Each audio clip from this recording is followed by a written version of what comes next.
Lo que nos acecha en la noche.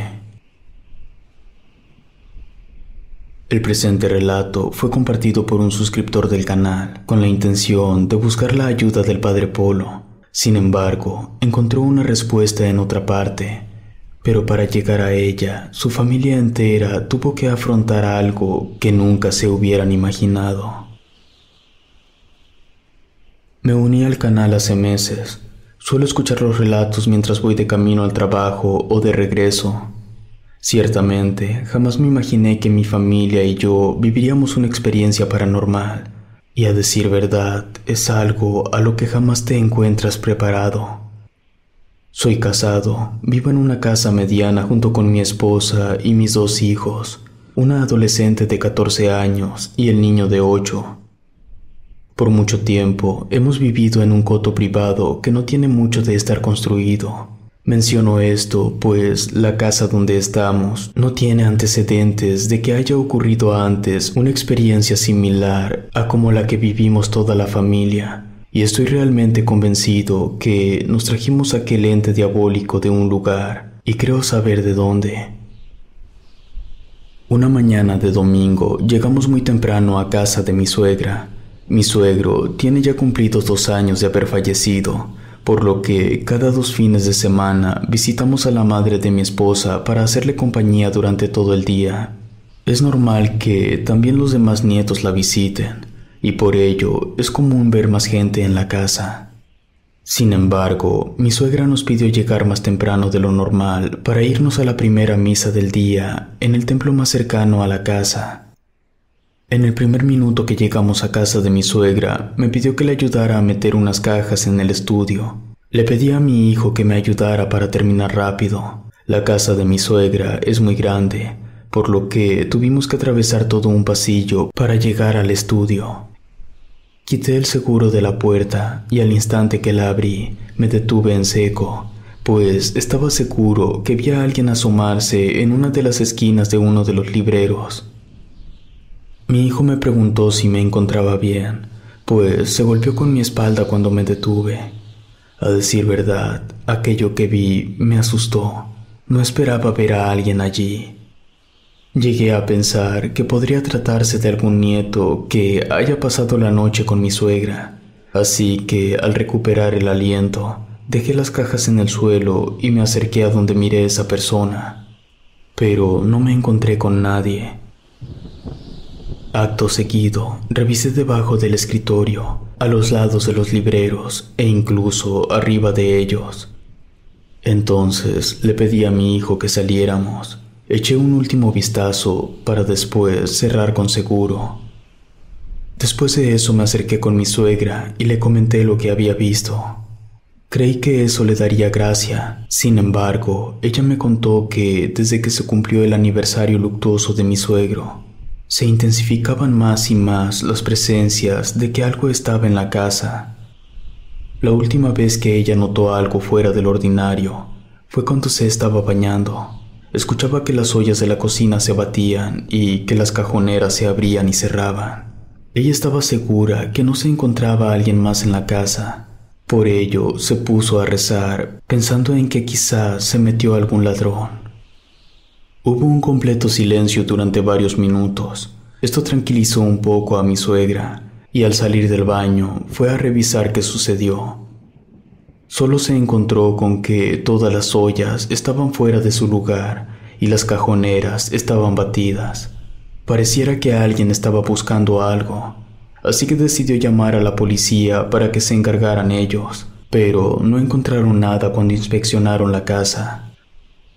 A los días siguientes se podían escuchar voces de niños en los pasillos. Ella insistía en que se trataba de la tubería, pero las voces eran muy claras. Desde allí se prometió que asistiría a primera hora a misa. Por dentro agradecí que nosotros no estuviéramos pasando por ello. Me considero una persona bastante miedosa, y prueba de ello es que por las noches debo encender todas las luces para ir por un vaso de agua, y cuando escucho un ruido desconocido, trato de encontrarle su origen hasta quedar convencido. Ya en la noche, al regresar a nuestra casa, ya me encontraba muy cansado. Sentía que tenía una pesadez muy grande sobre mis hombros y que necesitaba descansar. No tardamos en acostar a los hijos cuando mi esposa decidió adelantarse a dormir en la cama. Por mi parte, a pesar del cansancio que tenía, me puse a recoger un poco. Al día siguiente ya sería lunes y tenía que preparar algunas cosas para la oficina. Pero comencé a escuchar que alguien corría de la puerta principal hasta el patio. Escuché los pasos por el pasillo. Supuse que se trataba de alguno de mis hijos que quizás había olvidado algo. Pero si hubiera sido alguno de ellos, no pudo haber sido tan rápido para llegar de un extremo a otro. Me quedé en silencio esperando que aquel ruido se volviera a oír. Mi intención era encontrarle una respuesta lógica para no tener la idea en la cabeza y que no me dejara dormir. De pronto, se escuchó el maullido de un gato detrás de la puerta principal. Esto me sobresaltó un poco, pues no me lo esperaba. Al principio no me extrañó, pero cuando ya estaba en la cama me puse a pensar que aquí no había gatos. Al día siguiente, mientras todos estábamos desayunando para irnos a la escuela y el trabajo, mi hija me preguntó algo que me dejó inquieto. «Papá, anoche tú tocaste mi puerta». Sorprendido, le comenté que no fui yo, pero que si era posible me indicara la hora en la que escuchó eso. Me contó que todo fue después de las 3 de la madrugada. Yo me fui a acostar pasada la medianoche. Mi esposa también negó haberlo hecho, y mucho menos mi hijo el menor. A final de cuentas, con el fin de no provocar miedo, les dijimos que en ocasiones las cosas por la noche hacen ruidos y pueden crujir, y esto sucede cuando uno menos lo espera, pues se debía al cambio de temperatura. Todo el día estuve en mi trabajo, por lo que no tuve tiempo de pensar en lo que pasó por la mañana con mi hija.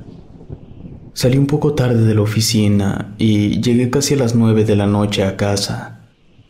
Mi esposa, al verme llegar, me recibió con una historia que me hizo darme cuenta de lo que estábamos pasando.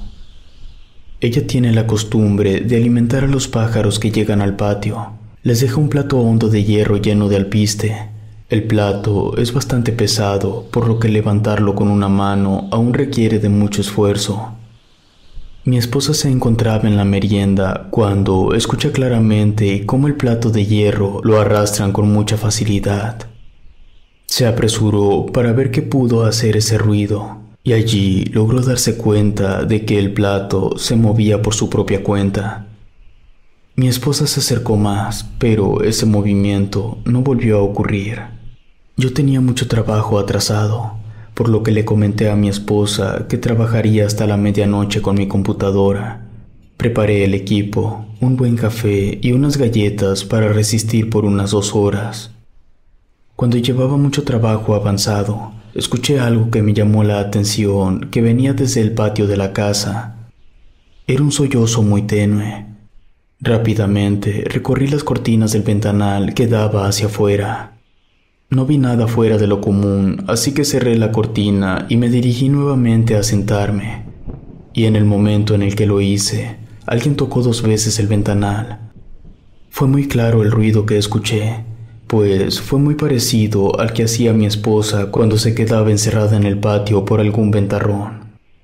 Me quedé pasmado por un momento. Pensaba 2 cosas: que alguien estaba en el patio y quería asaltarnos, o que se trataba de algún ente diabólico. No existía razón por la cual estuviera alguien allí. Tampoco había viento alguno que moviera la puerta o causara ese ruido. Y fue cuando lo vi. A un lado de la cortina, donde no cubría el ventanal, estaba la cabeza de un niño flotando, y ésta me estaba mirando. No supe en qué momento me levanté de mi lugar y ya estaba del otro lado de la cocina. No podía articular ninguna palabra. Me encontraba temblando. El rostro del niño no me quitaba la mirada de encima, y de la nada desapareció frente a mí. Corrí hacia nuestra habitación para contarle a mi esposa lo que miré, y ella me dijo que podría ser por extremo cansancio. Tenía días trabajando tarde y solo dormía unas cuantas horas. No quise responderle, solo la dejé durmiendo. Regresé a la cocina por mis cosas, pero aún sentía algo de miedo. Así que tomé una cobija y me fui a la mecedora un rato para ver si podía conciliar el sueño. Duré bastante tiempo sin poder cerrar los ojos. La luz de la cocina me molestaba, pero no tenía el valor para levantarme e ir a apagarla. El apagador se encontraba al lado del ventanal. Fue cuando escuché que algo caminaba del otro lado de la habitación. Eran los mismos pasos que había escuchado la noche anterior. Luego, todo estuvo en completo silencio. Pensé que ya se había ido, cuando, no sé de dónde o cómo, agarré el valor para preguntar si había algo ahí que hiciera algo. Una de mis mochilas que tenía sobre el escritorio se deslizó hacia el piso. Entonces, comencé a escuchar el canto de un gallo. Este no estaba muy lejos. Ya era tarde para que hubiera un gallo cantando. Además, el coto en donde vivimos no permitían tener animales de granja. En eso, la voz de un niño se escuchó hablar. Decía en voz baja: «Déjalo, él es mío». Nuevamente, el cantar del gallo se escuchó, y esa cosa se quejó, y en cuanto lo hizo, pude sentir una gigantesca libertad. Por la mañana le conté a mi esposa y me dio la indicación de que buscara a un cura para bendecir la casa. No me costó ningún trabajo convencerle, pues le platiqué todo lo que nos sucedió y, sobre todo, lo del gallo. El cura me indicó que quizás el canto del gallo lo envió nuestro Dios para ahuyentar a ese demonio, ya que también me comentó que los demonios toman la forma de niños para hacer travesuras. Con el paso del tiempo, aún siento algo de terror y tengo pesadillas al respecto. Tengo que dejar la luz encendida en el pasillo para poder conciliar el sueño, pero las cosas se han tranquilizado nuevamente por estos rumbos, hasta ahora. Si te gustó esta historia, suscríbete activando la campanita para que no te pierdas lo mejor de Rede. Gracias por escucharnos. Relato escrito y adaptado por Lengua de Brujo.